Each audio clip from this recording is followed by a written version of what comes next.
Emmitsburg, Iowa was the site of a rock and roll show this week that rivaled those in major urban cities. But there weren't any entertainers. Instead, the performer taking the stage at this event was billed by its promoters as a renewable energy rock star.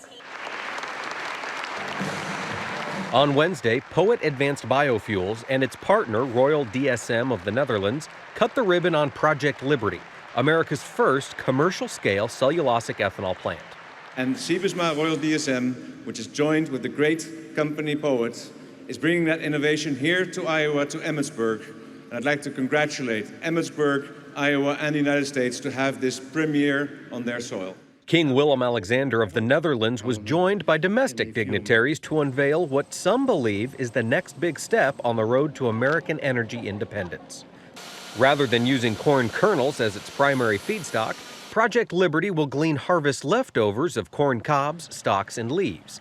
At full capacity, the operation will convert 770 tons of biomass per day to produce up to 25 million gallons of renewable biofuel annually.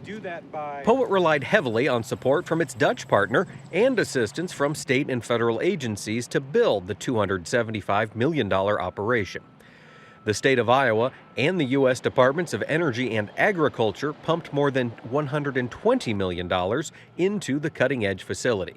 I think it's critical that the government stand behind the policies that they have and show that they're not going to waver. Otherwise, it's going to be difficult to get investors, bankers, and all the things we're going to need. While the ethanol industry has touted the potential of the cellulosic variety for years, producing the next generation of biofuels has proven to be more difficult than expected. And some naysayers doubted it was even possible on such a large scale. Now, I know that there are some skeptics out there who may be asking the question, is cellulosic ethanol for real? Can it be commercially produced?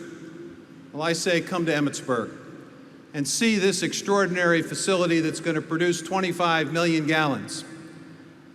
Learn about the fact that it's now part of a 14 billion gallon industry that is helping to drive down U.S. imports of foreign oil to record lows. Ethanol proponents also point to ethanol's proven ability to lower prices at the pump. Critics, however, blame the nation's dominant renewable fuel for everything from higher U.S. food prices to deforestation in developing countries. But while remembering that necessity is the mother of invention, a member of the Dutch delegation admonished those attending the event to seize the moment.